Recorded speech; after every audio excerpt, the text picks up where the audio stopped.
Welcome to Study with Krish Vardhan.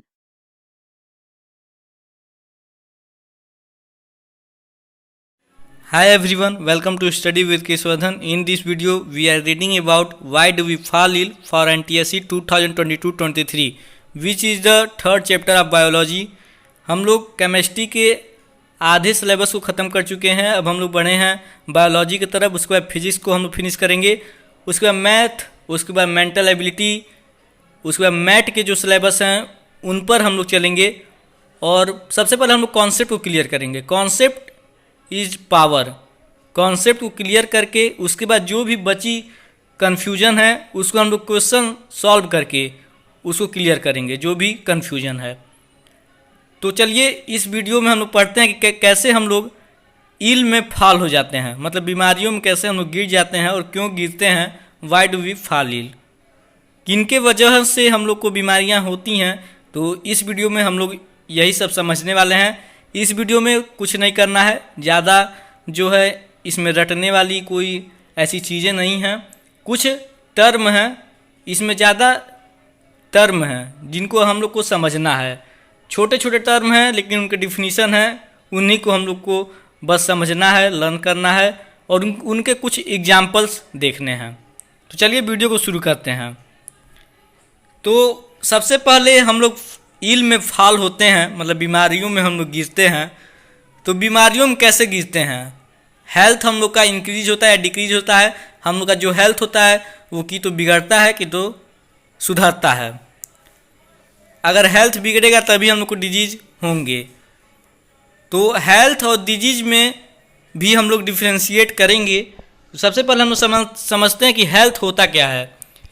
It is a state of being well so that one can perform physical, social and mental functions properly.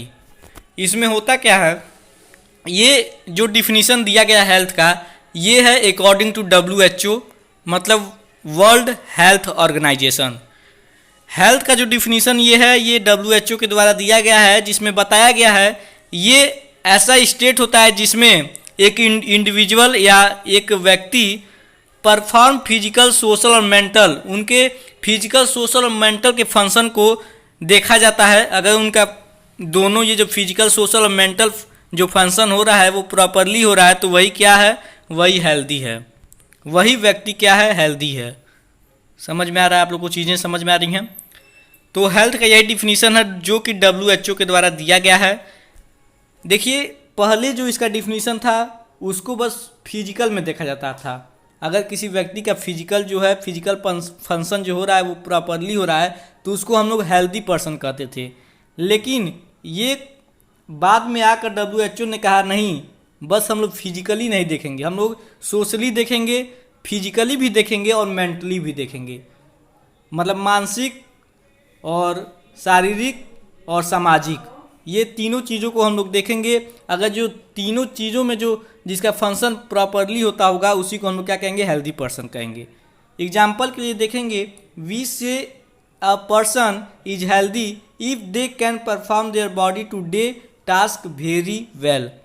हम लोग उसी व्यक्ति को क्या कहते हैं, हेल्दी कहते हैं, जो अपना जो डे टू डे टास्क है उसका जो प्रतिदिन क्रियाएं हैं वो वेरी वेल, मतलब बहुत अच्छे तरीक़ों से वह कर जाए, वह परफॉर्म करे, उसी को हम लोग कहेंगे हेल्दी पर्सन. जो अपने प्रतिदिन के कार्यों को एक अच्छे तरीके से, एक अच्छे एनर्जेटिक फॉर्म में जो करे उसी को हम लोग कहते हैं हेल्दी पर्सन. हेल्दी पर्सन को देखते ही हम लोग को समझ में आ जाता है कि वह हेल्दी है. कुछ उसके लक्षण होते हैं, कुछ सिम्टम होते हैं जो कि जिसको हम लोग देखते ही बता सकते हैं वह हेल्दी है. वह ज़्यादा जो होगा फुर्तीला होगा, मतलब जो ये व्यक्ति होगा ज़्यादा आलसी नहीं होगा. तो ये सब कुछ सिम्टम है, लक्षण हैं जिनको हम लोग देखते ही जान सकते हैं कि कौन पर्सन जो है वो हेल्दी है, कौन पर्सन जो है वो हेल्दी नहीं है. तो हेल्थ का जो ये डिफिनीशन है ये है, it is a state of being well so that one can perform physical, social and mental functions properly. जिसका फिजिकल, सोशल और मेंटल फंक्शन प्रॉपरली होता है उसी को हम लोग कहते हैं हेल्थ. तो ये जो हेल्थ है, हेल्थ फिजिकली भी फिट होना चाहिए, सोशली फिट होना चाहिए और मेंटली भी फिट होना चाहिए। तो इसी को हम लोग कहते हैं health. To make people aware and conscious of keeping health and disease free we celebrate world health day, जो कि हम लोग 7 अप्रैल को मनाते हैं। हम लोग देखिए, हम लोग लोगों को अवेयर करने के लिए, समझ में आ रहा है, और कॉन्शियस करने के लिए हम लोग हेल्थ को और डिजीज फ्री होने के लिए, लोगों को सावधान करने के लिए, अवेयर करने के लिए हम लोग वर्ल्ड हेल्थ डे मनाते हैं, सेलिब्रेट करते हैं, जो कि 7 अप्रैल को मनाया जाता है। एवरी ईयर, हर साल 7th ईयर को मनाया जाता है। समझ में आया? तो ये जो डेट है, वर्ल्ड हेल्थ डेट जो है, वर्ल्ड हेल्थ डे का जो डेट है 7 अप्रैल, इसे आप लोग लर्न कर लेंगे। ये MCQ में आ सकता है। Good health has following advantage. Good health का क्या एडवांटेज है, क्या उसके जो एडवांटेज हैं उनको अब हम समझने वाले हैं। It increase our working efficiency and helps us to perform various activity at our best. अगर जिसका गुड हेल्थ होता है वह अपने कार्यों में बहुत तेज़ी से कार्य करता है और अच्छे तरीके से कार्य करता है और अपना 100% मतलब अपना बेस्ट देता है। वह कोई भी एक्टिविटी करता है बेस्ट करता है। अगर कोई बीमारी है, किसी पर्सन के अंदर बीमारी है या कोई पर्सन बीमार है, तो वह अपने अच्छे कार्यों को भी क्या कर देता है, बुरा कर देता है, ख़राब कर देता है, क्योंकि उसका मेंटली जो है वो प्रॉपर फंक्शन नहीं करता है, वो सोशली भी प्रॉपर फंक्शन नहीं करता है, फिजिकली भी नहीं करता है। इसीलिए ये जो भी कार्य करते हैं, एक बीमार व्यक्ति कोई भी कार्य करते हैं वो खराब हो जाता है उनसे। अगर वही हेल्दी पर्सन रहेगा तो वह अपने कार्यों को अच्छे तरीके से कर देता है और जो भी कार्य करता है वह बेस्ट करता है। It helps us to cope up with the social and mental pressure without much difficult. इनके पास ज़्यादा सोशल और मेंटल प्रेशर नहीं होता और वह ज़्यादा डिफिकल्टी का सामना नहीं करते। It makes our life joyful. और जो हेल्दी पर्सन होते हैं वो अपने लाइफ को इंजॉयफुल, मतलब जॉयफुल, अच्छे हंसमुख या एक अच्छी बेहतरीन जो है अपने लाइफ को स्पेंड करते हैं। अब आता है the condition necessary for food health are. The conditions necessary for good health are. एक बार और टॉपिक को पढ़िए। The condition necessary for good health are, मतलब क्या क्या कंडीशन होते हैं जो कि एक पर्सन को, उनको क्या करते हैं, गुड हेल्थ देते हैं। कुछ कारण होती हैं जो कि एक पर्सन को एक हेल्दी पर्सन बनाती हैं। क्या क्या वह कंडीशन है? Good physical and social environment. आप जहाँ रहते हैं वहाँ का जो इन्वायरमेंट है वो सही होना चाहिए। Good physical and social environment includes clean surroundings, मतलब इसका मतलब ये है जो आपका इन्वायरमेंट हो क्लीन हो, साफ सुथरा हो, गुड सैनिटेशन हो, proper garbage disposal and clean drinking water हो। जहाँ आप लोगों को क्लीन ड्रिंकिंग वाटर की व्यवस्था हो, प्रॉपर गार्बेज डिस्पोजल हो, जो आप लोग का एरिया है वो सैनिटेशन हो, उसके बाद जो आप लोग जहाँ रहते हैं मतलब वह क्लीन एरिया हो। जो आप लोग का इन्वायरमेंट है वो अगर क्लीन होगा तो आप लोग भी फिजिकली, सोशली और मेंटली क्लीन होंगे। उसके बाद इकोनॉमिक कंडीशंस, ये भी एक बहुत बड़ी टेंशन की बीमारी है जिसके पास इकोनॉमिक नहीं होता है। जो ज़्यादा इकोनॉमिकली नहीं होता, मतलब जिनके पास पैसों की दिक्कतें होती हैं, उनको भी क्या करती हैं, बीमारियां चपेट करती हैं। इसीलिए इकोनॉमिक कंडीशन भी जो है आप लोगों का अच्छा होना चाहिए। Good economic condition include job opportunity for earning. आप लोग कई देखते हैं कि कई लोगों को जॉब नहीं मिलती तो उनका अलग ही टेंशन रहता है। कई लोग अच्छे तरीके से पैसे नहीं कमा पाते तो उनका अलग टेंशन रहता है। तो टेंशन भी बहुत बड़ी एक हेल्थ का बहुत कंडीशन, एक नेसेसरी कंडीशन है। स्ट्रेस लेना ही बीमारी है। समझ में आया? चिंता चीता के बराबर होती है। For earning to move have nutritious food and to lead a healthy life. अगर आप लोग पास इकोनॉमिकली आप लोग फिट हैं, अपॉर्चुनिटी है, आप लोग पास जॉब अपॉर्चुनिटी है, अर्निंग आप लोग करते हैं अच्छा खासा, तो आप लोगों का भी जो लाइफ है वो हेल्दी रहेगा। नहीं तो अगर आप लोग पास जॉब अपॉर्चुनिटी नहीं रहेगा, अर्निंग नहीं रहेगा, तो आप लोग एक स्ट्रेस के एरिया में रहेंगे, आप लोग टेंशन के एरिया में रहेंगे, जो कि आप लोगों के बीमारी का कारण बन सकता है। ये जो हैं ये दो जो कंडीशन हो गए, एक है good physical and social environment आप लोगों का होना चाहिए, गुड इकोनॉमिक कंडीशन होना चाहिए, और तीसरा जो है वह है एक्टिव लाइफ स्टाइल। जो आप लोग का लाइफ स्टाइल होना चाहिए वह एक्टिव होना चाहिए। Active life style includes regular exercise and health conscious attitude. Active life style का मतलब ये है कि आप लोग रेगुलर एक्सरसाइज करें और अपने शरीर को, मतलब जो आप लोग का शारीरिक जो फिजिकली है, जो आप लोग का शरीर है उसको आप लोग एक्टिव रखें, ज़्यादा आलसी मत हों, कोई भी काम फटाक से काम। अब आता है कम्युनिटी हेल्थ। कम्युनिटी हेल्थ क्या होता है? It refers to maintenance, protection and improvement of whole community. मतलब आप लोग जो अगल बगल में, जो आप लोग पड़ोसी हैं, जो आप लोग अगल बगल में रह रहे हैं, उनको भी लेकर क्या हम लोग कहते हैं? कम्युनिटी हेल्थ कहते हैं। ये आप लोग के बस इंडिविजुअल पर, आप लोग के ऊपर नहीं देखा जाता, ये आप लोग के अगल बगल भी जो भी चीज़ें रहती हैं, मतलब जो आपका कम्युनिटी रहता है उसको भी देखा जाता है। तो कम्युनिटी हेल्थ में पूरा कम्युनिटी आ जाता है। It refers maintenance, protection and improvement of whole community in which an individual live. जहाँ एक इंडिविजुअल रहता है वहाँ का जो भी कम्युनिटी रहता है आसपास का, उनके हेल्थ को भी देखा जाता है। Is health depend on personal and social issue. क्या जो एक व्यक्ति का जो हेल्थ होता है वह उसके पर्सनल और सोशल इशू पे डिपेंड होता है? तो इसका आंसर है, ये क्वेश्चन बन के आ सकता है, ये क्वेश्चन बन के मतलब एमसीक्यू में भी आ सकता है। ऐसा नहीं है अगर आप लोग रिटन एग्जाम देना तभी यही क्वेश्चन आएगा, एमसीक्यू में भी ये पूछ दिया जाता है कुछ छोटे तरीके में। तो इसमें पूछा गया है क्या एक इंडिविजुअल का हेल्थ सोशल इशू के से भी डिपेंड रहता है? सोशल जो इशू होता है, मतलब सोशल इन्वायरमेंट या उनका जो सोशल जो है उन पर क्या डिपेंड होता है? तो इसका आंसर होगा yes, we can not achieve health solely on our own. हम लोग अपने हेल्थ को अपने ही पर नहीं जो है अचीव कर सकते अपना health. Every organism in this world, इस वर्ल्ड में जितने भी ऑर्गेनिज्म हैं ये एक दूसरे पर डिपेंड होते हैं इन्वायरमेंट के लिए, क्योंकि उनको बेटर हेल्थ चाहिए। अगर बेटर हेल्थ आप लोगों को चाहिए तो आप लोग एक दूसरे पर निर्भर रहते हैं। यहाँ पे जितने भी ऑर्गेनिज्म हैं वर्ल्ड में ये एक दूसरे पर निर्भर रहते हैं इन्वायरमेंट के लिए। अगर इन्वायरमेंट अच्छा रहेगा तभी क्या होगा? एक बेटर हेल्थ मिल पाएगा एक इंडिविजुअल को। Difference between being healthy and disease free. Healthy और डिजीज फ्री में क्या होता है? देखिए इसका कुछ और मतलब है, मैं आप लोगों को समझाता हूँ। इसमें बताया गया है कि ये छोटा सा जो आंसर क्वेश्चन है इसमें बहुत कुछ बातें बता दी गई हैं, जो समझने वाला होगा वो समझ चुका होगा। अगर आप लोग रहते हैं, आप अपने हिसाब से अपने आप को क्लीन किए हैं, अपना जो है आप लोग होम को भी क्लीन किए हैं, अपने अगल बगल जितने भी है आप लोग अपना जो आप लोग का वेस्ट मटेरियल है उसको आप लोग गार्बेज में रख रहे हैं, डस्टबिन में डाल रहे हैं, लेकिन आप लोग के जो अगल बगल लोग रह रहे हैं ये क्या कर रहे हैं? ये साफ सफाई नहीं कर रहे हैं, बहुत ही गंदे तरीके से रह रहे हैं।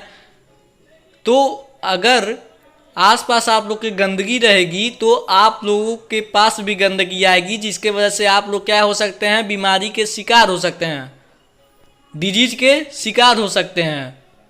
समझ में आया आप लोगों को? मतलब आप लोग को अपने को सुधार सकते हैं लेकिन दूसरे को आप नहीं सुधार सकते। मतलब आप लोग का भी जो हेल्थ है वह दूसरों पर क्या है? डिपेंड है। समझ में आया? अगर आप लोग के आसपास जो आप लोग का पड़ोसी रह रहा है वो गंदगी तरीके से, गंदे तरीके से रह रहा हो, अपने होम को क्लीन नहीं कर रहा हो, बहुत ही जो है स्मेल आ रहा हो उसके यहाँ से, तो बीमारियाँ आप लोगों के भी ऊपर चपेट करेंगी। समझ में आया? इस क्वेश्चन आंसर का यही मतलब है, डीपली जाया जाए तो अब हेल्दी और डिजीज फ्री में एक बहुत बड़ी डिफरेंशिएट हम लोग देखने वाले हैं। हेल्दी और डिजीज फ्री, आप लोग सुनने में लगता होगा डिजीज फ्री मतलब हेल्दी, जो व्यक्ति डिजीज फ्री है वही क्या है? हेल्दी है। आप लोग यही समझते होंगे, लेकिन हम लोग डिफरेंशिएट अब करने जा रहे हैं हेल्दी और डिजीज फ्री में। समझ में आया आप लोगों को? मैंने आप लोग को डिजीज जो है हेल्दी का डिफिनीशन भी बता दिया according to WHO, world health organization. ठीक, वर्ल्ड हेल्थ डे कहाँ मनाया जाता है? पूरे वर्ल्ड में मनाया जाता है और 7 अप्रैल एवरी ईयर। तो हेल्दी और डिजीज फ्री इनमें क्या डिफरेंस है हम लोग समझते हैं। हम लोग हेल्दी का डिफिनीशन पढ़े थे अकॉर्डिंग टू WHO कहता है कि हेल्दी पर्सन वही है जो कि सोशली, समझ में आया, सोशली, मेंटली और फिजिकली जो है उसका जो फंक्शन है वो वेरी वेल हो, उसका फिजिकली, मेंटली और सोशली जो फंक्शन है वो क्या हो, वेल हो, वेरी वेल हो, उसी को हम लोग कहते हैं एक हेल्दी पर्सन। लेकिन डिजीज फ्री मतलब क्या होता है, ये ऐसा स्टेट होता है जिसमें जो इंडिविजुअल है इसमें डिजीज ना हो। डिजीज फ्री उसी को कहते हैं जिसमें डिजीज ना हो। मतलब डिजीज फ्री में हम लोग सोशली, मेंटली और फिजिकली को नहीं देखते, हम लोग बस डिजीज को देखते हैं कि उसके अंदर बीमारी है या नहीं है, समझ में आया। तो जो डिजीज फ्री है उसको हम लोग हेल्दी नहीं कर सकते, समझ में आया आप लोग को, उन्हें हम लोग हेल्दी नहीं कर सकते। जो सोशली, मेंटली और फिजिकली सही है उसे हम लोग हेल्दी कहेंगे। अगर मान लीजिए आप लोग डिजीज आप लोग के पास कोई नहीं है, लेकिन आप लोग मेंटली जो हैं आप लोग दिक्कत में रहते हैं, सोशली आप लोग का सोशली जो है वो आप लोग का सही नहीं है, सामाजिक जो आप लोग का है वो उसमें आप लोग सही नहीं है, तो आप लोग क्या एक हेल्दी कहलाएंगे? नहीं, आप लोग हेल्दी नहीं कहलाएंगे, आप लोग बस डिजीज फ्री कहलाएंगे, क्योंकि आप लोग के अंदर क्या नहीं है, बीमारी नहीं है। तो जिनके अंदर बस बीमारी नहीं होती है उनको हम लोग क्या कहते हैं, डिजीज फ्री कहते हैं। ठीक, ये एक हो गया difference. It refers to the individual physical and social environment.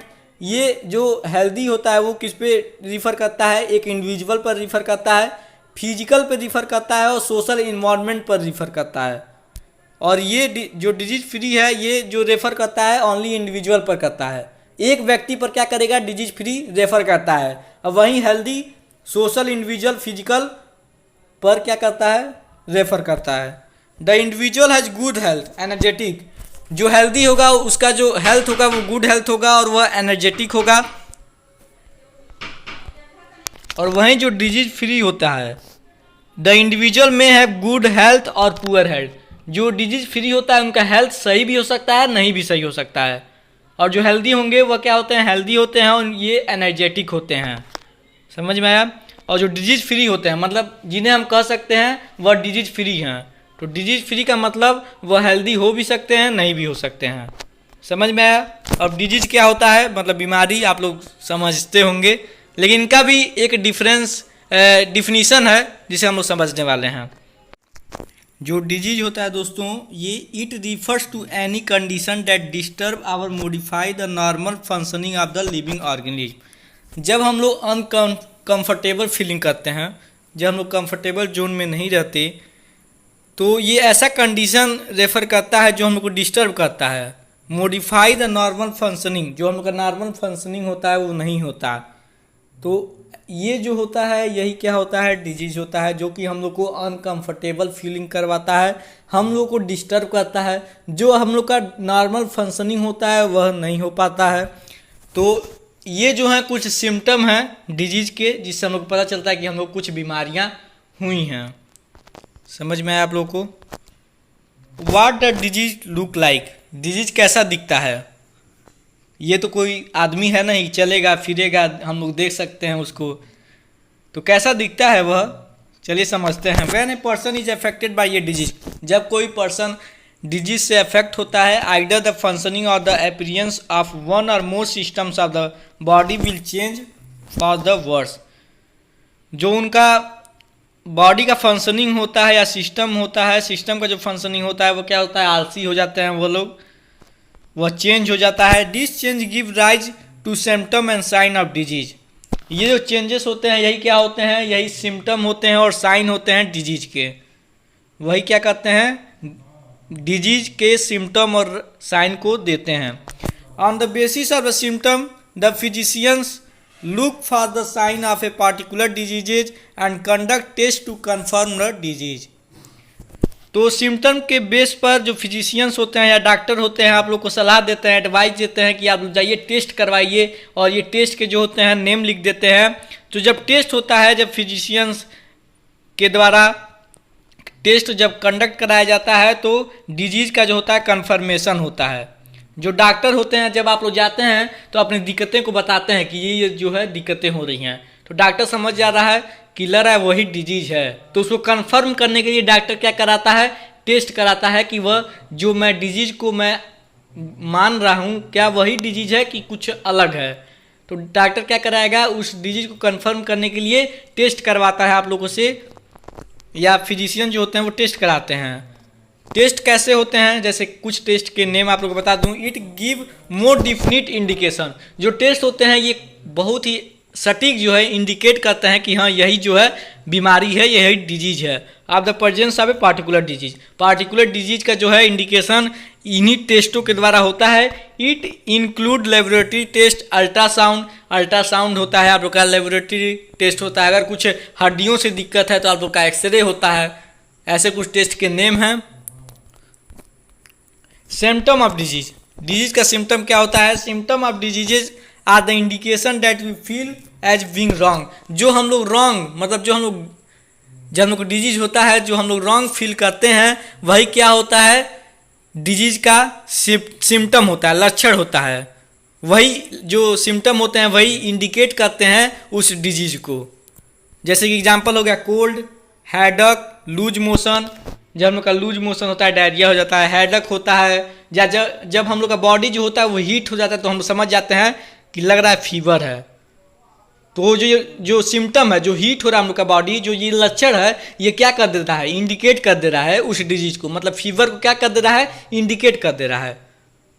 जब हम लोग को ठंडा लगता है तो हम लोग समझते हैं कि लग रहा है हम लोग को फीवर हो चुका है। तो ये जो है कुछ सिम्टम होते हैं जो कि डिजीज को क्या करते हैं, इंडिकेट करते हैं। Disease are caused by, disease क्यों होता है, pathogens like virus, bacteria, fungi, protozoa और वर्म्स। ये जो क्या है, वायरस, बैक्टीरिया, फंजाई, प्रोटोजोआ और वर्म्स क्या है, पैथोजेंस हैं, मतलब जिनके द्वारा बीमारियां होती हैं उन्हीं को हम लोग क्या कहते हैं, पैथोजेंस। समझ में आ रही है बातें। तो वायरस, बैक्टीरिया, फंजाई, प्रोटोजोआ और वर्म्स के कारण क्या होता है, हम लोग को डिजीज होता है। Poor health and under nourishment, जब हम लोग का हेल्थ जो होता है वो पुअर होता है, जब हम लोग सोशली, मेंटली और फिजिकली नहीं सही रहते हैं, और हम लोग का जो नरिशमेंट होता है वह हम लोग का रॉन्ग होता है। हेरिडिएटरी एंड जेनेटिक डिसऑर्डर, हेरिडिएटरी मतलब जो होता है आप लोगों का पुश्त, जो पुश्त से आता है, जो आप लोग माता पिता को भी होता है वह आप लोग को भी हो जाता है। जो आप लोग बाबा को, जो आप लोग ग्रैंडफादर को जो बीमारियां थी वो आप लोग को, आप लोग के फादर को होंगी, जो आप लोग को फादर की होंगी वो आप लोगों को होंगी। तो कुछ ऐसे पुश्तवाइज जो है ऐसे बीमारियां आती हैं, और कुछ होता है जेनेटिक, जो जेन होते हैं उनके डिसऑर्डर से कुछ बीमारियां होती हैं। Lack of proper treatment, immunization, जब लोग का इम्यूनाइजेशन नहीं होता है, समझ में आ रहा है। जब कोरोना आया था हम लोग बहुत इम्यून सिस्टम देखे थे, बहुत उसमें इम्यूनाइजेशन होता था। ये इम्यूनाइजेशन क्या है उसको हम लोग आगे समझने वाले हैं। जब हम लोग का प्रॉपर ट्रीटमेंट नहीं होता है या इम्यूनाइजेशन नहीं होता है तो हम लोग क्या होता है, डिजीज होता है। इन्वायरमेंट, जब हम लोग का पॉल्यूशन होता है, मतलब एयर, वाटर और लैंड, जब हम लोग का इन्वायरमेंट पॉल्यूशन होता है तब क्या होता है, तो अगर पॉल्यूशन इन्वायरमेंट रहेगा तो हम लोग को डिजीज हो सकती हैं।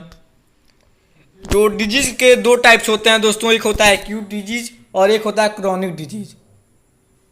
ठीक, मेनली दो टाइप्स के होते हैं, और कितने टाइप्स के हैं इसमें हम लोग पढ़ने वाले हैं। चलिए तो समझते हैं। सबसे पहले आता है acute diseases. Acute diseases which last for only very short period, जो बहुत ही छोटे, बहुत ही कम समय के लिए होते हैं, जो बीमारियां बहुत ही कम समय के लिए होती हैं उन्हें हम लोग कहते हैं acute diseases of time and affect body suddenly and quickly. ये जो क्या करते हैं, एक्यूट जो डिजीजेज होते हैं ये अफेक्ट करते हैं बॉडी को बहुत ही सडनली और क्विकली, बहुत ही जल्दी और अचानक क्या करते हैं, ये बॉडी को अफेक्ट करते हैं। लेकिन वह क्या होते हैं, बहुत ही कम समय के लिए होते हैं। एग्जाम्पल हो गया कोल्ड हो गया, कफ हो गया, टाइफाइड हो गया या फीवर हो गया। ये क्या करते हैं, बहुत समय के लिए होते, बहुत छोटे समय के लिए होते हैं, बहुत कम समय के लिए होते हैं, लेकिन ये क्विकली और सडनली मतलब अचानक और बहुत जल्दी क्या करते हैं, बॉडी को अफेक्ट करते हैं। इसमें क्या होता है क्या नहीं होता है, चलिए हम लोग आगे उसको डिफ्रेंशिएट करेंगे तो हम लोग समझने वाले हैं। अब आता है क्रोनिक डिजीज। ये जो होते हैं the diseases which last for a long time, जो बहुत लॉन्ग टाइम के लिए होते हैं या लाइफ टाइम के लिए होते हैं। जो बीमारियां बहुत ही लॉन्ग टाइम, बहुत ही ज़्यादा समय तक होती हैं या लाइफ टाइम होती हैं, जीवन भर होती हैं, उन्हें हम लोग कहते हैं क्रोनिक डिजीजेज। समझ में आया? एग्जाम्पल हम लोग देख सकते हैं डायबिटीज़, जिसको हम शुगर कहते हैं, शुगर किसी का बढ़ता है किसी का लो होता है। ट्यूबुलर क्लोसिस मतलब टीबी। एलिफेंटियासिस, जिसमें जो होता है हम लोग का लेग जो होता है वो एलिफेंट के पैरों जैसे क्या हो जाता है, स्वेल हो जाता है। तो ये कुछ बीमारियां हैं जो कि बहुत ही ज़्यादा समय तक रहती हैं या लाइफ टाइम तक भी रह सकती हैं। जब तक आप लोग का जीवन है तब तक भी रह सकती हैं या बहुत ही ज़्यादा समय तक रहती हैं ये बीमारियां, और ये बॉडी को बहुत अफेक्ट करती हैं, ये जानलेवा होती हैं। इनसे जो ये क्रोनिक डिजीज होते हैं दोस्तों, इनसे हम लोग की जान भी जा सकती है। लेकिन जो एक्यूट डिजीज होते हैं जो कि बहुत ही कम समय के लिए होते हैं, उनसे हम लोग को जान का खतरा नहीं रहता है। हालत बिगड़ सकती है वह अलग बात है, लेकिन हम लोग को जो है जानलेवा एक्यूट डिजीजेज जो होते हैं वो जानलेवा नहीं होते हैं। लेकिन ये जो क्रोनिक डिजीजेज हैं दोस्तों, ये क्या होते हैं, जानलेवा होते हैं, इनसे जान भी जा सकती है हम लोग की। अब आता है इन्फेक्टियस डिजीजेज, जिसको हम लोग कम्युनिकेबल डिजीजेज भी कहते हैं, जिसको हम लोग छुआछूत कहते हैं। ये होते हैं इन्फेक्टियस डिजीजेज, जो इन्फेक्शन के कारण से हो जाते हैं, या कम्युनिकेबल डिजीजेज भी इनको हम लोग कहते हैं। The diseases which spread due to infection by micro organisms are called infectious diseases. वह डिजीजेज जो स्प्रेड होते हैं इन्फेक्शन से स्प्रेड होते हैं माइक्रो ऑर्गेनिजम्स के द्वारा, उनको हम लोग कहते हैं इन्फेक्टियस डिजीजेज।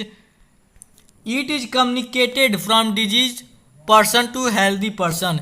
ये जो होते हैं एक डिजीज पर्सन से हेल्दी पर्सन में जो है चले जाते हैं, पास हो जाते हैं। अगर हम लोग डिजीज पर्सन में के जो है उसके अटैच में आते हैं, अगर मान लीजिए आप हेल्दी पर्सन है और कोई डिजीज पर्सन है जिसको कम्युनिकेबल या इन्फेक्टियस डिजीज हुआ है, अगर आप लोग उसके अटैच में आ जाते हैं तो आप लोग को भी क्या हो जाता है, वह बीमारियां हो जाती हैं।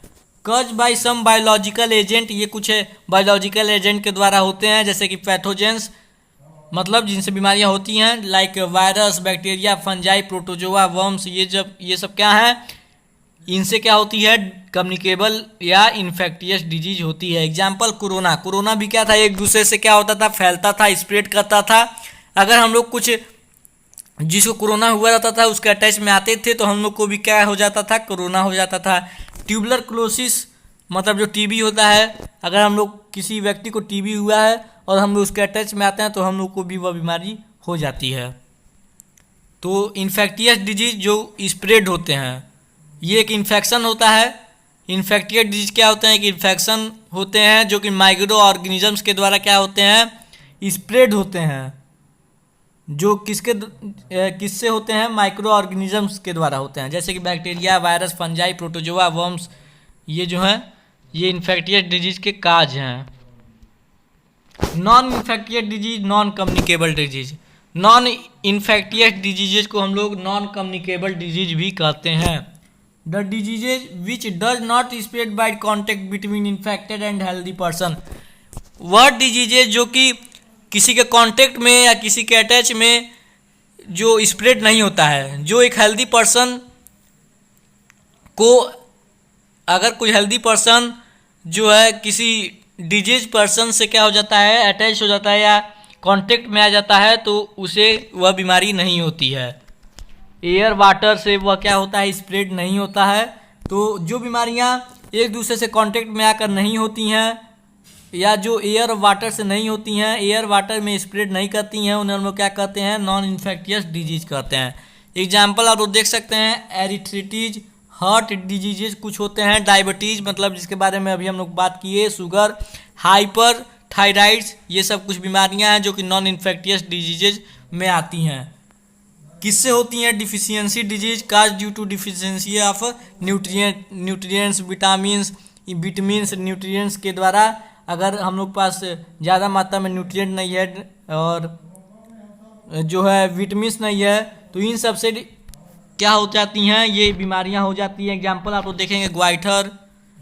डीजनरेटिव डिजीजेज, एग्जाम्पल एरिथ्रिटीज, ये डीजनरेट करती हैं, इनके जो सेल्स होते हैं उसमें क्या हो जाता है, वो सेल्स डेड हो जाते हैं, तो इससे भी बीमारी होती है, जैसे कि एथराइटिस।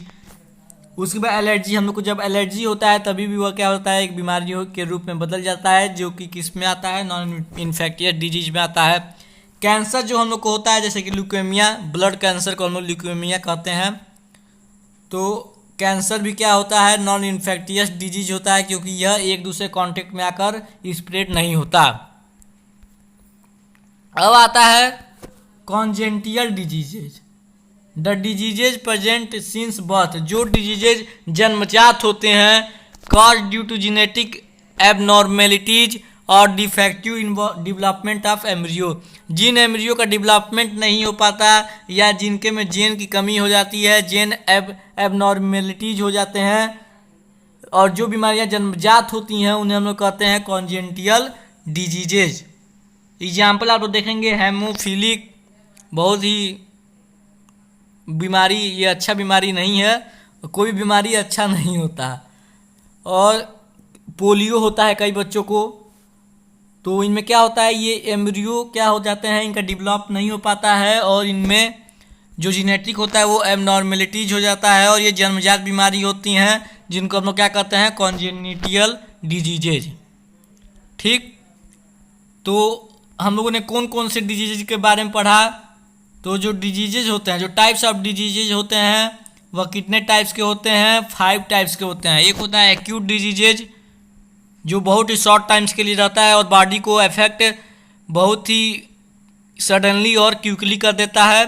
क्रोनिक डिजीज उसके बाद आता है, जो दूसरा टाइप्स है डिजीज का, इसलिए क्या होता है, ये बहुत ही लॉन्ग टाइम के लिए होता है या लाइफ टाइम भी रह सकता है, और ये बॉडी का जो है, किसी पर्सन का जो है जान भी ले सकता है। तीसरा आता है इन्फेक्टियस डिजीज है, जिसको हम लोग कम्युनिकेबल डिजीज भी कहते हैं। ये छूआछूत है, मतलब ये वाटर, लैंड और फूड से क्या हो जाता है, स्प्रेड हो जाता है, एक दूसरे कांटेक्ट में आने से वह क्या हो जाता है, स्प्रेड हो जाता है।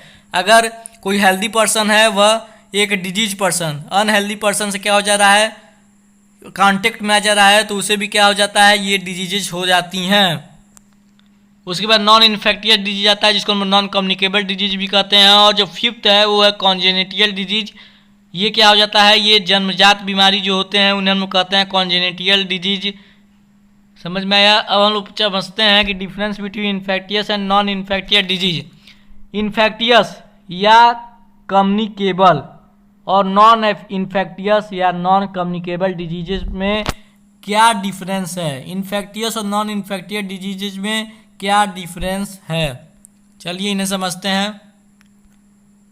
तो ये हो गया आप लोग का इन्फेक्टियस मतलब कम्युनिकेबल डिजीजेज का ये पॉइंट हो गया, और ये हो गया नॉन इन्फेक्टियस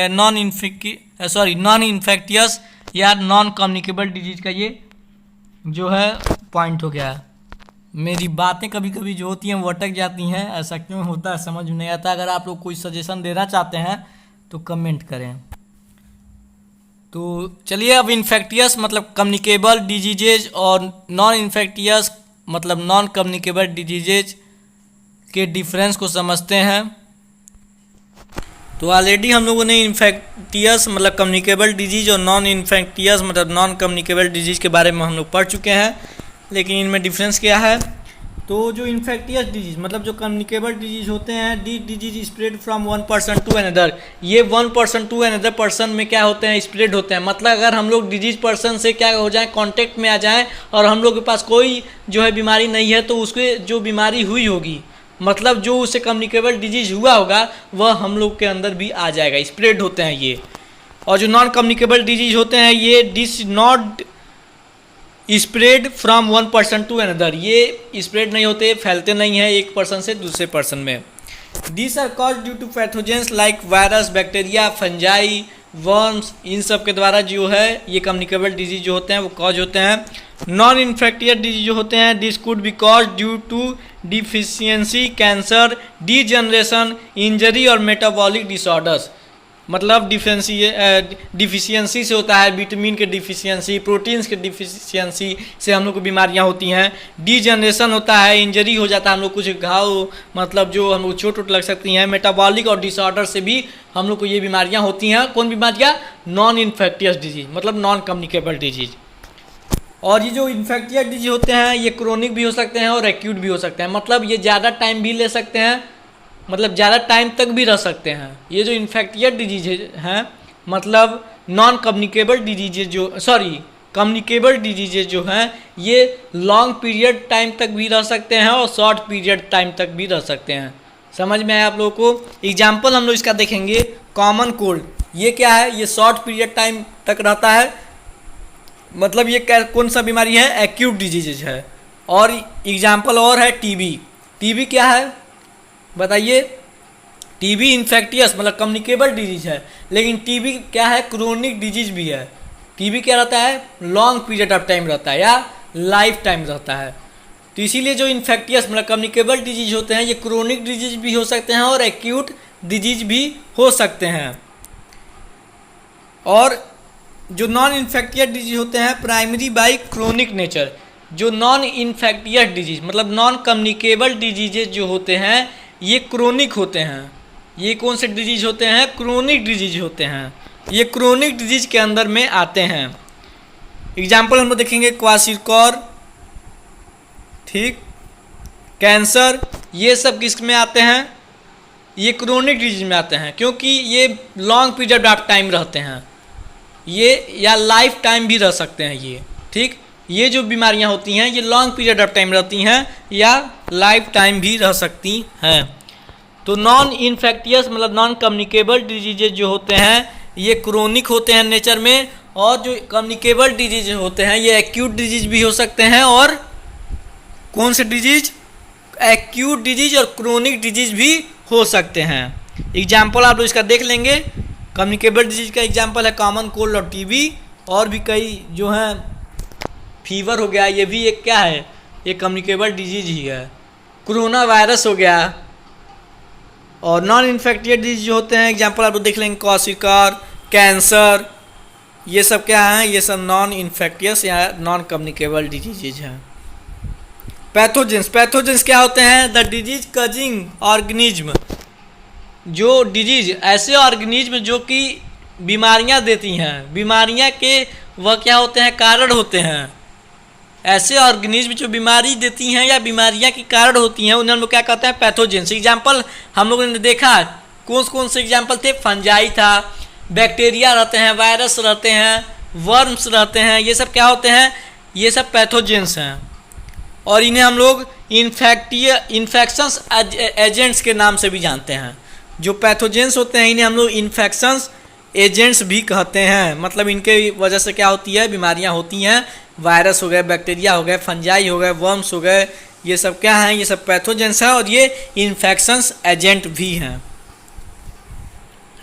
यहाँ पे देख सकते हैं इन्फेक्शन एजेंट के नेम दिए गए हैं और उनसे कौन कौन सी बीमारियां होती हैं वो भी दिया गया है। तो इन्फेक्टियस एजेंट मतलब पहला जो पैथोजन है वो है वायरस। वायरस से क्या क्या हो सकता है? कॉमन कोल्ड होता है, इन्फ्लुएंजा होता है, एड्स होते हैं, डेंगू फीवर होता है। बैक्टीरिया से क्या क्या होता है? टाइफाइड फीवर होता है, कोलेरा होता है, ट्यूबरकुलोसिस होता है और एंथ्रेक्स होता है। फंजाई से मेनी कॉमन इन्फेक्टियस डिजीजेज होते हैं, बहुत कॉमन जो हैं डिजीजेज होते हैं इन्फेक्टियस डिजीजेज फंजाई से होते हैं। प्रोटोजोआ, प्रोटोआ से मलेरिया होता है, काला अजार होता है। वर्म्स में वर्म इन्फेक्शंस हो जाते हैं, एलिफेंटाइसिस होता है। समझ में आया? तो यहाँ पे इन्फेक्टियस एजेंट्स के नेम दिए गए हैं और इनसे कौन कौन सी बीमारियाँ होती हैं उनके भी लिस्ट यहाँ पे दिए गए हैं। और इसका जो पीडीएफ का जो है, ये नोट्स का जो पीडीएफ है वो आप लोग को, उसका लिंक जो है आप लोग को डिस्क्रिप्शन में मिल जाएगा, वहाँ से आप लोग जाके डाउनलोड कर सकते हैं और अपने नोट्स को प्रिपेयर कर सकते हैं। अब आता है एपिडेमिक डिजीजेज। एपिडेमिक डिजीजेज क्या होते हैं? सम इन्फेक्शंस या infectious diseases that develop and spread rapidly and many people in community are called epidemic diseases. ऐसी बीमारियां जिसको हम लोग हिस्ट्री में हम लोग कई बीमारियां ऐसे देखे हैं, और अभी रिसेंटली एक और बीमारी थी एग्जाम्पल आप लोग देख सकते हैं कोरोना वायरस, मतलब ऐसी बीमारियां जो कि बहुत ही रेपिडली, बहुत ही तेज़ी से क्या होती हैं, स्प्रेड होती हैं, फैलती हैं, और कई लोग जो होते हैं इसके शिकार हो जाते हैं, इससे ग्रस्त हो जाते हैं।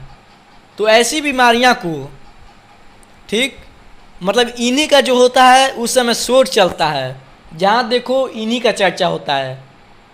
इतना तेज़ी से ये फैलती हैं और इतने लोग इनसे ग्रस्त हो जाते हैं, इनके शिकार हो जाते हैं। तो ऐसे डिजीजेज को हम लोग कहते हैं एपिडेमिक डिजीजेज, जो कि बहुत ही तेज़ी से क्या होती हैं, स्प्रेड होती हैं, और कई लोग जो होते हैं इसके शिकार होते हैं। एग्जाम्पल हम लोग देख सकते हैं जो रिसेंटली अभी बीता, हम लोग अपने पास्ट को 2 ईयर्स अभी हम लोग पिछले में देखें तो इसका कहर जो था वह सोच कर तो पूरा जो शरीर का रूह है वो कांप उठता है इस बीमारी को सुनकर, जो कि है कोरोना वायरस। कोरोना वायरस कैसी डिजीज है? एपिडेमिक डिजीज है। Means of spread of infectious diseases, जो इन्फेक्टियस डिजीजेज होते हैं वो कैसे स्प्रेड होते हैं, किस किस मीडियम, कौन कौन से मीडियम हैं जिनसे इन्फेक्टियस डिजीजेज या कम्युनिकेबल डिजीजेज क्या होते हैं, स्प्रेड होते हैं। Infectious diseases spread from any infected person, ये जो इन्फेक्टियस डिजीज होते हैं ये इन्फेक्टेड पर्सन से ही क्या होते हैं, स्प्रेड होते हैं to a healthy person. Healthy person को कैसे बीमारी होती है? क्योंकि वह किसी इन्फेक्टियस पर्सन क्या हो जाते हैं, कांटेक्ट में आ जाते हैं, थ्रू एयर हो गया, वाटर हो गया, फूड हो गया, वेक्टर्स हो गया, फिजिकल कांटेक्ट हो गया या सेक्सुअल कांटेक्ट हो गया। मतलब कौन से मीडियम हो सकते हैं? एयर हो सकता है, वाटर हो सकता है, फूड हो सकता है, वेक्टर्स हो सकता है, फिजिकल कांटेक्ट और सेक्सुअल कांटेक्ट। मतलब 6 चीज़ों से हम लोग बच के रहें किसी इन्फेक्टियस पर्सन से, तभी हम लोग क्या हो सकते हैं, बच सकते हैं। सावधानी है बरतनी है, ठीक, सावधानी को बरतनी है। तो समझ में आया? तो जो इन्फेक्टियस डिजीज हैं कैसे एक हेल्दी पर्सन के पास चली जाती हैं, कि इन्फेक्टियस पर्सन से एयर से चली जाती हैं, वाटर से चली जाती हैं, फूड से भी चली जाती हैं, वेक्टर्स क्या होता है, फिजिकल कांटेक्ट से चली जाती हैं, सेक्सुअल कांटेक्ट से चली जाती हैं। चलिए अब इनको एक एक करके हम लोग समझते हैं। तो एयर से कैसे जो है इन्फेक्टियस डिजीज, कैसे कम्युनिकेबल डिजीज स्प्रेड होते हैं, चलिए इन्हें समझते हैं। मान लीजिए कोई इन्फेक्टियस पर्सन है जिसको कम्युनिकेबल डिजीज हुआ है और वह स्नीज कर देता है, मतलब छींक देता है, और इसको बीमारी है, कफिंग है, उसके पास जो माइक्रोब्स होते हैं, जो उसके छींकने से जो माइक्रोब्स निकलते हैं वही क्या हो जाते हैं, एयर में मिल जाते हैं, और एयर के मिलने के कारण ये क्या कर देते हैं, एक हेल्दी पर्सन के बॉडी में एंटर हो जाते हैं, और जो हेल्दी पर्सन होता है वही क्या हो जाता है, वो भी क्या हो जाता है, उस बीमारी से ग्रस्त हो जाता है। एग्जाम्पल हम लोग देख सकते हैं, कॉमन कोल्ड हो गया, ट्यूबुलर क्लूसिस हो गया।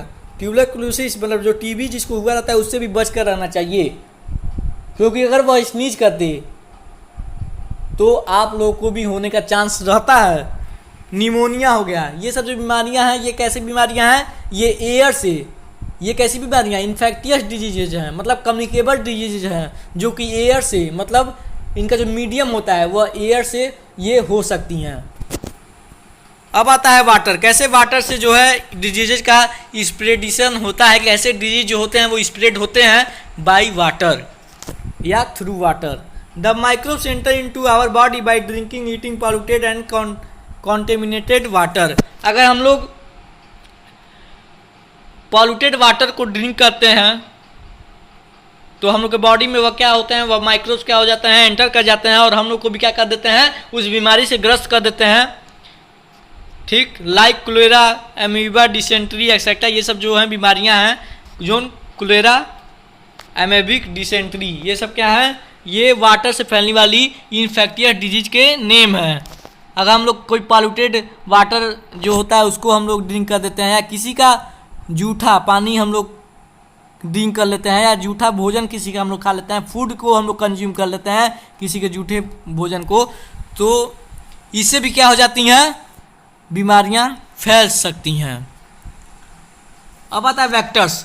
वेक्टर्स क्या होता है, some infected organisms like dog, cat, monkey and mosquito, female anopheles mosquito.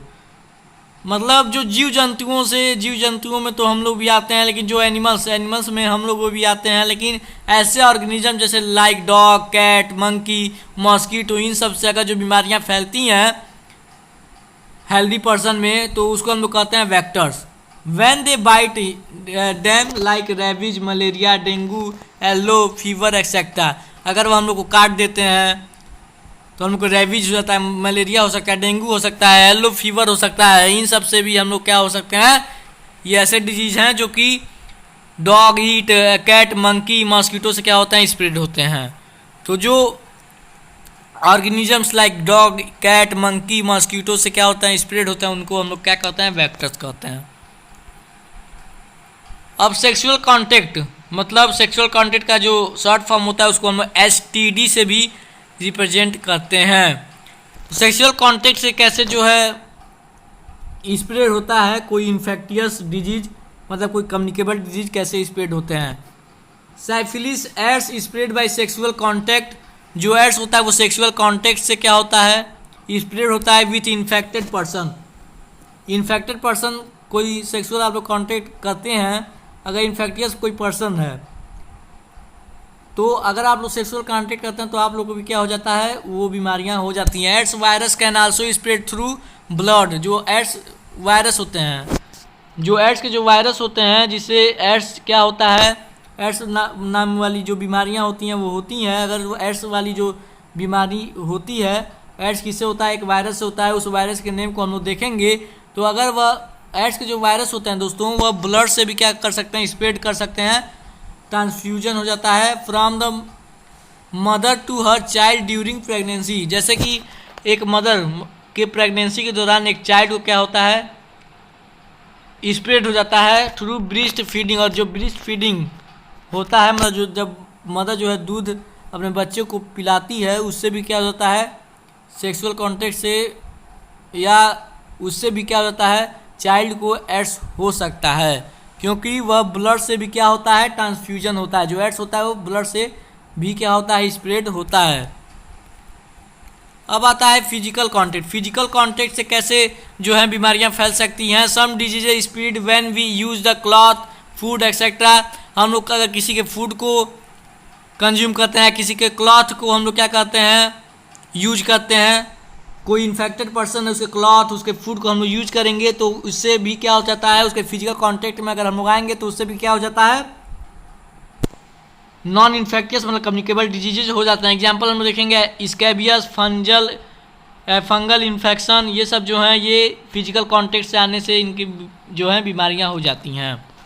तो कैसे कैसे बीमारियां फैलती हैं, मतलब जो इन्फेक्टियस डिजीजेज होते हैं, मतलब जो कम्युनिकेबल डिजीजेज होते हैं, कैसे कैसे ये बीमारियां इनसे फैलती हैं। एयर से फैल सकती हैं, वाटर से फैल सकती हैं, वेक्टर से फैल सकती हैं, सेक्सुअल कांटेक्ट में आने से फैल सकती हैं, फिजिकल कांटेक्ट में आने से फैल सकती हैं। अब एड्स होता क्या है, एड्स नाम को हम लोग देखें, जो कि सेक्सुअल कांटेक्ट में आने से क्या हो जाता है, एड्स नाम की बीमारी हो जाती है। ये होती क्या है, चलिए अब इन्हें हम लोग समझते हैं। दोस्तों जो एड्स का जो फुल फॉर्म होता है वह होता है acquired immuno deficiency syndrome. AIDS का जो फुल फॉर्म होता है वो क्या होता है, हमारे साथ बोलिए, एक्वायर्ड इम्यूनो डिफिशियंसी सिंड्रोम। ठीक, एक्वायर्ड इम्यूनो डिफिशियंसी सिंड्रोम, ये जो एड्स का फुल फॉर्म है। ये क्यों होता है, एड्स इज कॉज बाय ये रेट्रोवायरस। ये एक तरह के रेट्रोवायरस से होता है जिसको हम लोग कहते हैं HIV। HIV का फुल फॉर्म है human immuno deficiency virus. Human immuno deficiency virus, ये किस वायरस से होता है, ह्यूमन इम्यूनो डिफिशियंसी वायरस, जिसको हम लोग HIV कहते हैं। ये एक ऐसे रेट्रोवायरस से होता है जिसे हम लोग HIV कहते हैं। HIV का फुल फॉर्म होता है human immuno deficiency virus. AIDS का फुल फॉर्म क्या होता है, एक्वायर्ड इम्यूनो डिफिशियंसी सिंड्रोम। समझ में आया। उसके बाद ये किससे होता है, तो ये एक HIV वायरस से होता है जिसको हम कहते हैं ह्यूमन इम्यूनोडिफिशियंसी वायरस। ठीक, method of transmission of AIDS, ये कैसे ट्रांसमिट होता है, किस किस वजहों से ये एड्स एक पर्सन से दूसरे पर्सन में जाता है, तो चलिए इसे समझते हैं। The transmission of AIDS from an infected, sorry दोस्तों, कुछ म्यूजिक जो है बीच में बज गई, इसके लिए मैं आप लोग के लिए क्षमा चाहता हूँ। तो ये कैसे होता है, कैसे ये ट्रांसमिट होता है एक इन्फेक्टेड पर्सन से दूसरे हेल्दी पर्सन में, तो सेक्सुअल कॉन्टेक्ट से होता है, ब्लड का भी ट्रांसफ्यूजन होता है, मैंने आप लोग को दिखाया और मैंने आप लोग को बताया। यूज ऑफ इन्फेक्टेड नीडल और ब्लेड एक्सेट्रा, इन्फेक्टेड नीडल को यूज करने से भी होता है, क्योंकि मैंने आप लोग को बताया कि ब्लड ट्रांसफ्यूजन भी इसमें होता है, मतलब ब्लड से भी ये क्या हो सकता है, स्प्रेड हो सकता है। अगर हम लोग नीडल, मतलब कोई इंजेक्शन है उस पर हम लोग नीडल जो है उससे हम लोग ब्लड निकालते हैं, उसके बाद वही नीडल यूज करते हैं कई लोग, तो उससे भी क्या हो सकता है, एड्स होते हैं, क्योंकि मैंने आप लोग बताया ब्लड में क्या होता है, एड्स हो सकते हैं, ब्लड से जो होता है एड्स स्प्रेड हो सकते हैं। दिस में also get transmitted from infected mother और हर फेटस, ये इन्फेक्टेड मदर से फेटस में भी हो सकता है, इन्फेक्टेड पर्सन से भी, इन्फेक्टेड मदर से भी हो सकता है।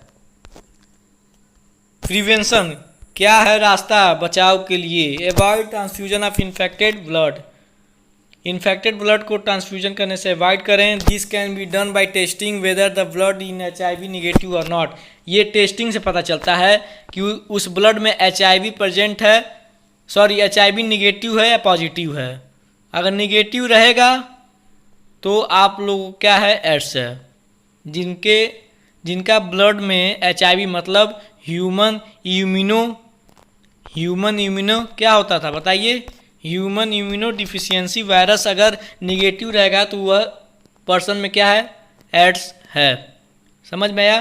तो ये कैसे पता चलता है, ये टेस्टिंग से पता चलता है कि HIV मतलब ब्लड में HIV निगेटिव है या पॉजिटिव है।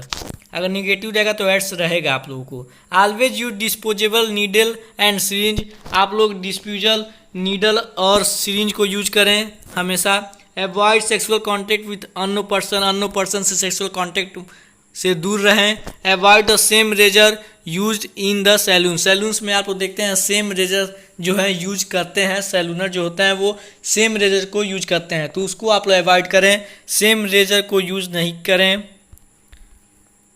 प्रिंसिपल्स ऑफ ट्रीटमेंट, प्रिंसिपल्स क्या है ट्रीटमेंट के, देखिए ट्रीटमेंट, कोई भी अगर इन्फेक्टेड पर्सन है या कोई भी अनहेल्दी पर्सन है जिसको डिजीज हुआ हो, कोई भी बीमारी की यहाँ पे बात हो रही है। अब तक किस बीमारी की बात हो रही थी, एड्स की बीमारी की बात हो रही थी। अब कोई भी बीमारी हो उसको इलाज करने के दो तरीके हैं जिसको हम लोग कहते हैं principles of treatment. The treatment of infectious diseases consist of 2 steps, 2 रास्ते हैं किसी भी ट्रीटमेंट को क्या करने के लिए, किसी भी डिजीज को ट्रीटमेंट करने के लिए। They are to reduce the effect of the disease symptoms, जो पहला जो इलाज का रास्ता है, जो पहला जो ट्रीट है वो है कि वह क्या कर देता है, उस डिजीज के इफेक्ट को क्या कर देता है, रिड्यूस कर देता है। और जो दूसरा ट्रीटमेंट है उसमें क्या होता है, उसमें जो जड़ है, मतलब जिस वजह से वह बीमारी हो रही है उसको क्या कर दिया जाता है, उसे मार दिया जाता है, उसको जड़ से क्या कर दिया जाता है, मिटा दिया जाता है, किल कर दिया जाता है।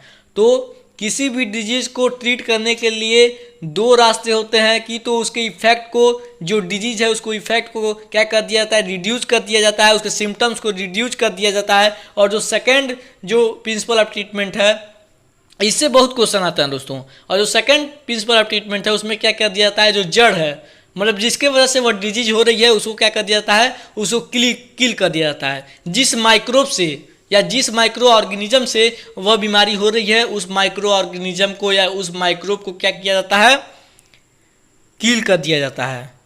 जो सेकंड प्रिंसिपल ऑफ ट्रीटमेंट होता है उसमें किल किया जाता है, और जो फर्स्ट प्रिंसिपल ऑफ ट्रीटमेंट होता है उसमें क्या किया जाता है, उसमें जो इफेक्ट है, जो सिम्टम का इफेक्ट है उसे रिड्यूस किया जाता है, या उसे उस डिजीज के जो माइक्रो ऑर्गेनिजम्स होते हैं उन्हें क्या कर दिया जाता है, उन्हें स्टॉप कर दिया जाता है उनके इफेक्ट को। तो चलिए दोनों प्रिंसिपल ऑफ ट्रीटमेंट को समझते हैं। तो जो पहला प्रिंसिपल ऑफ ट्रीटमेंट है जिसमें क्या किया जाता है, to reduce the effect of diseases, पहला जो है principle of treatment to reduce the diseases of to reduce the effect of diseases. इसमें क्या किया जाता है, डिजीज के इफेक्ट को क्या कर दिया जाता है, घटा दिया जाता है, रिड्यूस कर दिया जाता है या स्टॉप कर दिया जाता है। This can be done by taking medicine to bring down the effects of the diseases like fever, pain और loose motions etcetera and by taking bed rest to conserve energy. इस ट्रीटमेंट में क्या होता है, ये ट्रीटमेंट किसके द्वारा किया जाता है, ज़्यादातर ये जो झोले छाप जो डॉक्टर होते हैं उनके द्वारा किया जाता है। ये क्या कर देते हैं, अंदाजिफिकेशन, मतलब अंदाज से वह क्या करते हैं, कहते हैं ये दवाई खाइए, वो दवाई खाइए, बस दवाई खिलाते हैं। क्या करने के लिए, वह जो इफेक्ट है, जो डिजीज का इफेक्ट है उसको रिड्यूस करने के लिए, घटाने के लिए या स्टॉप करने के लिए। वह जड़ से बीमारी को दूर नहीं करते, वह बस दवाई देते हैं, ये लीजिए, ये खाइए, ये लीजिए, वह खाइए, इससे स्टॉप हो जाएगा, इससे जो है बीमारी हट जाएगी। आप लोग खाते जाते हैं और बस बीमारी क्या हो जाती है, जब तक आप लोग दवाई को लेते हैं, जब तक आप लोग मेडिसिन कंज्यूम करते हैं, तब तक क्या होता है, डिजीज जो होता है वह सही रहता है। जब आप लोग मेडिसिन को छोड़ते हैं, जब आप लोग मेडिसिन लेना जो है बंद करते हैं, उसके बाद फिर से वह बीमारी बढ़ते जाती है। तो ऐसे ही कई लोग का डेथ हो जाता है, ऐसे ही मजाक में डेथ हो जाते हैं कई लोग। तो इसमें क्या हो जाता है, इसमें बस हम लोग मेडिसिन लेते हैं, क्या करने के लिए, to reduce the effect of disease. Disease के इफेक्ट को रिड्यूस करने के लिए हम लोग मेडिसिन लेते जाते हैं, लाइक फीवर हो गया, पेन हो गया, लूज मोशंस हो गया, and by taking bed rest to conserve energy. और हम लोग क्या करते हैं, बेड रेस्ट लेते हैं एनर्जी को कंजर्व करने के लिए, टू किल द माइक्रोब्स। और जो सेकेंड प्रिंसिपल ऑफ ट्रीटमेंट है, माइक्रोब को किल करना। मतलब हम लोग क्या करते हैं, इसमें जो भी डिजीज होता है उसमें हम लोग this can be done by taking suitable antibiotics. हम लोग एंटीबायोटिक्स दवाई लेकर, मतलब मेडिसिन लेकर हम लोग क्या करते हैं, जिस माइक्रो ऑर्गेनिजम्स के वजह से जो होता है वह बीमारियां होती हैं उसको हम लोग किल कर देते हैं। मतलब उसके रूट को, जिस जो रूट होता है उस बीमारी का, उसे हम लोग क्या कर देते हैं, किल कर देते हैं। ये जो है ये सेकेंड प्रिंसिपल ऑफ ट्रीटमेंट होता है। तो ये आप लोग के दो प्रिंसिपल ऑफ ट्रीटमेंट हो गए। टू प्रिंसिपल ऑफ ट्रीटमेंट मतलब कोई भी बीमारी की ट्रीट जो होती है, मतलब जो ट्रीटमेंट होती है वो दो तरीके से होती है। उसके इफेक्ट, उस डिजीज के इफेक्ट को रिड्यूस करने से, या उस डिजीज का जो जिसके वजह से वह डिजीज होता है उसके रूट को किल करने से, to kill the root of disease. समझ में आया। तो ये इसमें क्या होता है, मतलब फर्स्ट जो ट्रीटमेंट होता है, जो फर्स्ट प्रिंसिपल ऑफ ट्रीटमेंट होता है, इसमें हम लोग क्या करते हैं, बस हम लोग मेडिसिन को कंज्यूम करते हैं और डिजीज के इफेक्ट को क्या करते हैं, रिड्यूस करते हैं। और जिस सेकंड होता है इसमें क्या करते हैं, to kill the root of disease. ये जो सेकंड प्रिंसिपल ऑफ ट्रीटमेंट होता है वो क्या होता है, to kill the reduce of disease, या to kill the root of disease, या टू किल द माइक्रोब्स। मतलब जो बीमारी कारण होता है, जो रूट होता है उसको हम लोग क्या कर देते हैं, किल कर देते हैं। जो माइक्रो ऑर्गेनिज्म से वह डिजीज होती है उसको हम लोग क्या कर देते हैं, किल कर देते हैं। जिसके वजह से वह डिजीज होती है उसे हम लोग क्या कर देते हैं, उस रूट को क्या कर देते हैं, जो होता है उसे हम लोग क्लीन कर देते हैं। समझ में आता है, उसे हम लोग किल कर देते हैं। जिसके वजह से बीमारियां होती हैं उसे हम लोग क्या करते हैं, किल कर देते हैं। ये जो ट्रीटमेंट है, जो सेकेंड प्रिंसिपल ऑफ ट्रीटमेंट है, वो बड़े बड़े डॉक्टरों के द्वारा होती है। और जो ये फर्स्ट प्रिंसिपल ऑफ ट्रीटमेंट है ये झोले छाप डॉक्टरों के द्वारा की जाती है। और इसमें बस हम लोग क्या करते हैं, मेडिसिन को कंज्यूम करते हैं और डिजीज के इफेक्ट को हम लोग रिड्यूस करते हैं। ये ट्रीटमेंट बहुत खतरनाक ट्रीटमेंट है, कृपया करके आप लोग इस ट्रीटमेंट को मत कराएं, क्योंकि इससे मजाक में ऐसे ही हम लोग क्या कर देते हैं, डिजीज के इफेक्ट को रिड्यूस करते जाते हैं जब तक हम लोग मेडिसिन को कंज्यूम करते हैं। उसके बाद फिर से मेडिसिन को जब हम लोग छोड़ते हैं उसके बाद क्या होता है, फिर से वह डिजीज अपना रूप लेना शुरू कर देती है। तो ऐसे ही छोटी छोटी बीमारियां बड़े बीमारियों के रूप में बढ़ जाती हैं और जैसे क्या होता है, कई लोगों की जान भी चली जाती है।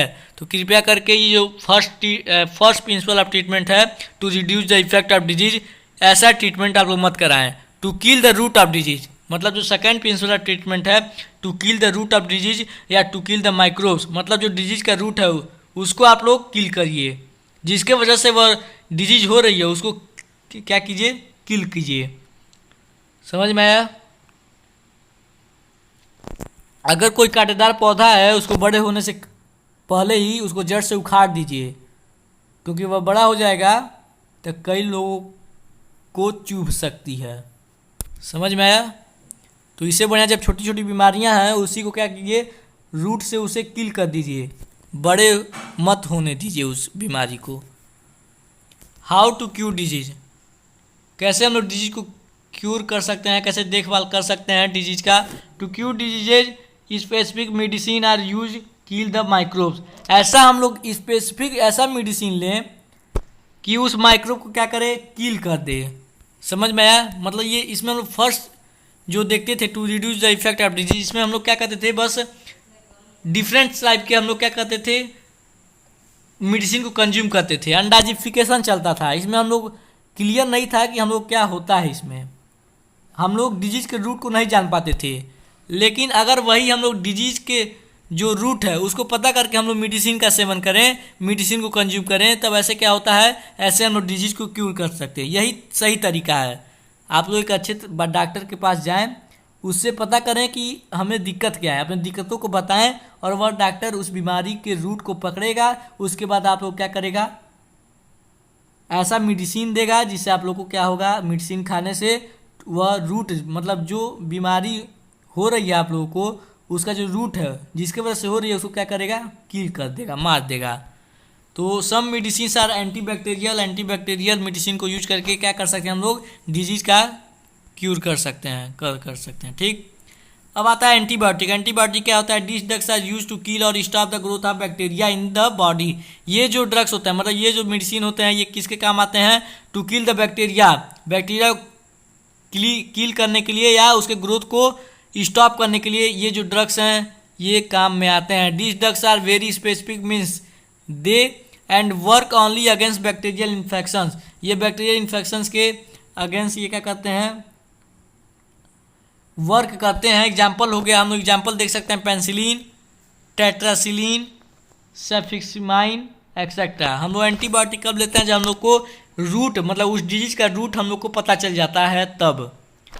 तो यही जो है ये सही तरीका है, मतलब जो सेकंड प्रिंसिपल ऑफ ट्रीटमेंट है यही क्या है, एक सही तरीका है हम लोग को एक डिजीज को रोकने के लिए या डिजीज के जो माइक्रोब्स हैं, मतलब to kill the root of disease, disease के रूट को किल करने के लिए। समझ में आया? अगर आप लोग को किसी भी डिजीज को जड़ से ख़त्म करना है तो आप लोग कौन सा ट्रीटमेंट आजमाएंगे, आप लोग सेकंड प्रिंसिपल ऑफ ट्रीटमेंट को आप लोग आजमाएंगे।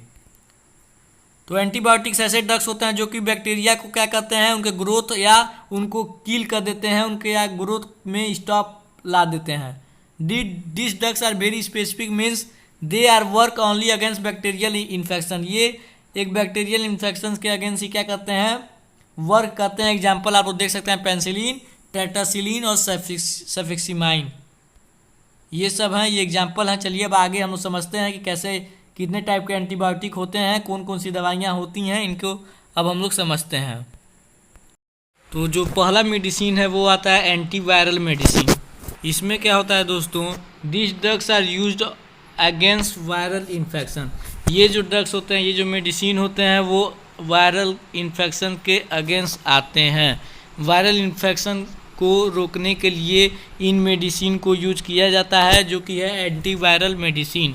अब आता है एंटी फंगल मेडिसिन। नेम सुनकर ही आप लोगों को पता चल गया होगा, एंटी फंगल मेडिसिन मतलब ये जो ड्रग्स होते हैं इनको यूज किया जाता है किसके अगेंस्ट, फंगल इन्फेक्शन। जब फंगल इन्फेक्शन हो जाता है तो हम लोग एंटी फंगल मेडिसिन को यूज करते हैं। अब आता है एंटी प्रोटोजोअल मेडिसिन। ये जो ड्रग्स होते हैं इनको प्रोटोजोअल इन्फेक्शंस के अगेंस्ट इनको यूज किया जाता है। अब आता है एंटी हेलमिंटिक मेडिसिन। ये जो एंटी हेलमिंटिक मेडिसिन होता है दोस्तों, ये जो मेडिसिन होता है, this medicine can use to treat infection as cause by parasitic worms. जो पैरासाइटिक वर्म्स जो होते हैं इनको रोकने के लिए, इनके इन्फेक्शंस को स्टॉप करने के लिए, किल करने के लिए हम लोग एंटी हेलमिंटिक मेडिसिन को यूज करते हैं। अब आता है principles of prevention.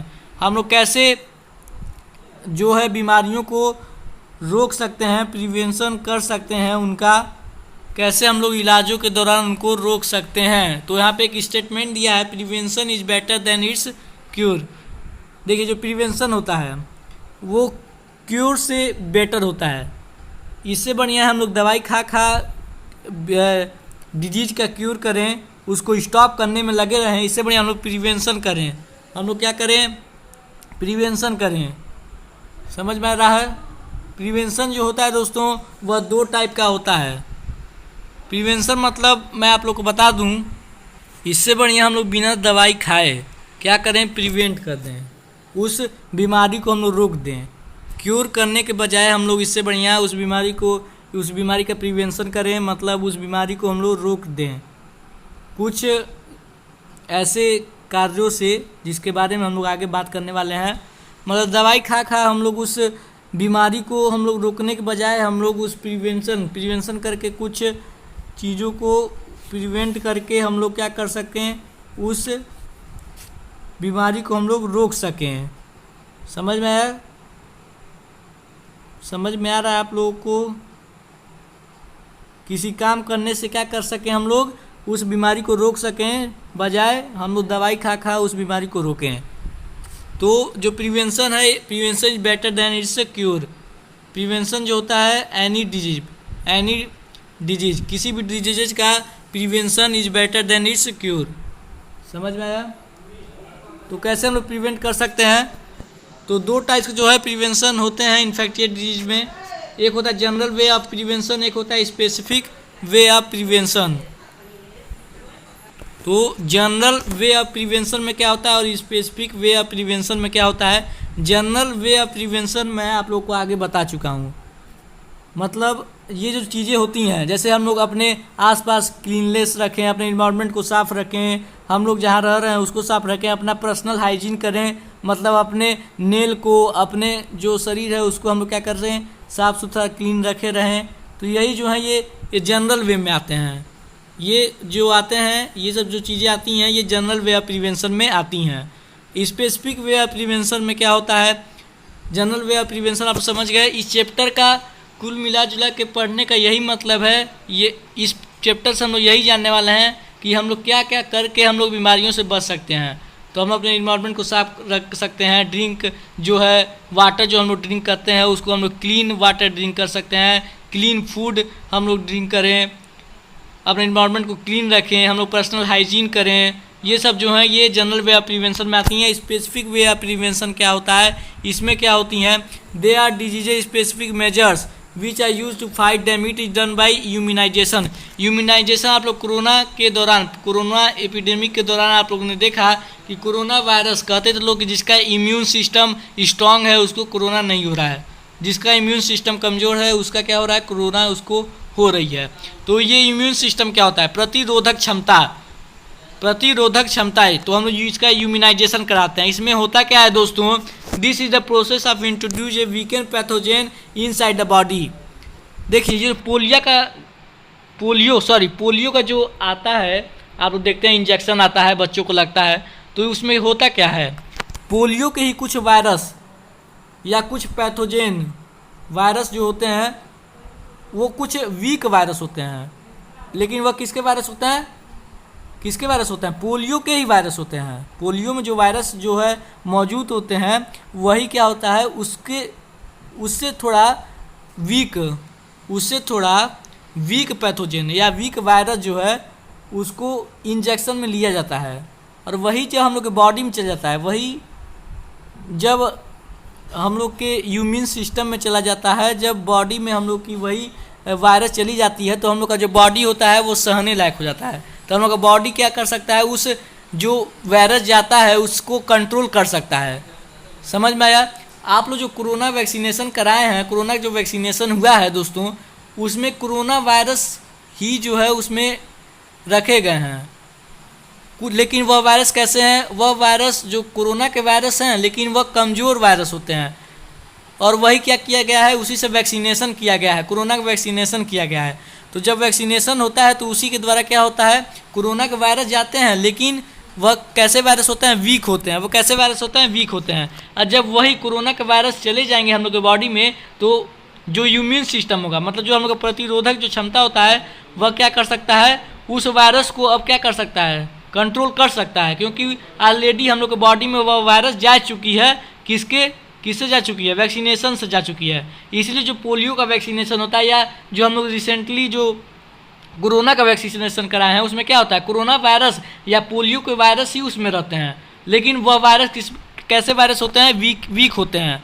Strong virus जाएंगे तो क्या हो जाएगा, वही बीमारी हो जाएगा हम लोग को। इसीलिए वीक वायरस उसमें क्या करके हम लोग जो होता है उसमें मिलाकर उसमें जो है वायरस मौजूद रहता है, लेकिन वह वीक में रहता है। इसीलिए जब हम लोग बॉडी में जब वीक वायरस जाएगा तो हम लोग का इम्यून सिस्टम उस वायरस को सह सकता है, अब कंट्रोल कर सकता है, क्योंकि ऑलरेडी जो वह वायरस हम लोग के बॉडी में जा चुकी है। तो इसी जो प्रोसेस है उसको हम लोग कहते हैं इम्यूनाइजेशन। इम्यूनाइजेशन कैसे होता है, ये जो इम्यूनाइजेशन होता है वो कुछ एंटीबॉडीज होते हैं, क्योंकि एंटीबॉडीज में ही कैसे, अगर जो एंटीबॉडीज होते हैं, जो ड्रग्स होते हैं, जो वैक्सीनेशन होता है उसमें वही वायरस को क्या कर दिया जाता है, मिला दिया जाता है। ये जो एंटीबॉडीज होते हैं वो पार्टिकुलर डिजीज से क्या करते हैं, लड़ते हैं और उसको सहने का क्षमता रखते हैं। तो वैक्सीनेशन के द्वारा ही क्या होता है, इम्यूनाइजेशन होता है। Vaccination is the administration of vaccine to help the immune system develop protection from a disease. जो वैक्सीनेशन होता है उसी के द्वारा क्या होता है, इम्यून सिस्टम डेवलप होता है किसी भी डिजीज को प्रोटेक्ट करने के लिए। अब जो है हम लोग को कोरोना उतना अच्छे तरीके से नहीं हो पाएगा, क्योंकि हम लोग में वही वायरस क्या हो चुका है, हम लोग बॉडी में जा चुका है। वैक्सीन्स कॉन्टेन माइक्रो ऑर्गेनिजम्स, जो वैक्सीन्स होते हैं वो माइक्रो ऑर्गेनिजम्स को क्या करते हैं, कॉन्टेन करते हैं। जैसे कोरोना में कौन वायरस है, कोरोना वायरस है, वही वायरस क्या होता है, वैक्सीन्स में होता है। वही जो माइक्रो ऑर्गेनिजम्स है, मतलब जो वायरस है वो वैक्सीन्स में होता है, क्योंकि हम लोग कोरोना का वैक्सीन ऑलरेडी करा चुके हैं, हम लोग बॉडी में वह कोरोना के वायरस जा चुके हैं। इसलिए अब हम लोग कोरोना वायरस के जो इफ़ेक्ट होंगे वह ज़्यादा नहीं दिखाई देते हैं। वीकेन और किल नॉन इन्फेक्टिव स्टेट, और ये क्या कर सकता है, ये कैसे वायरस होते हैं, तो कमज़ोर वायरस होते हैं। जो हम लोग बॉडी में जो वायरस वैक्सीनेशन के द्वारा डाली जाती है वो कैसे वायरस होता है, तो वीकेन वायरस होते हैं, मतलब कमज़ोर वायरस होते हैं, जो कि हम लोग को इन्फेक्टिव स्टेट को क्या कर सकते हैं, किल कर सकते हैं। वैक्सीन्स अवेलेबल अगेंस्ट आर, कौन कौन से वैक्सीन्स अवेलेबल हैं, तो टेटनस के वैक्सीन, डायप्टेरिया के vaccines, whooping cough, measles, polio और बीसीजी। बीसीजी का मतलब होता है बैसिलस कैलमेटी ग्यूरेइन, बैसिलस कैलमेटी और ग्यूराइन।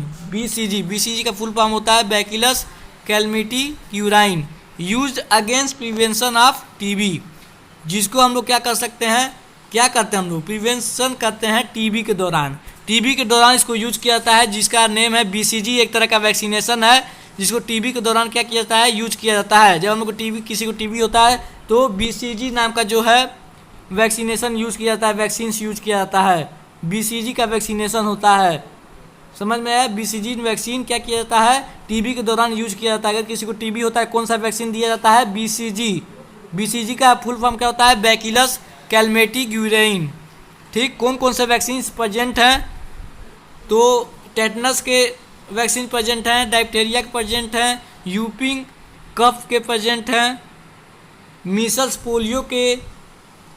के प्रेजेंट हैं, पोलियो के प्रेजेंट हैं, बीसीजी मतलब बैसिलस कैलमेटी ग्यूराइन जो वैक्सीन होता है वो भी प्रेजेंट है।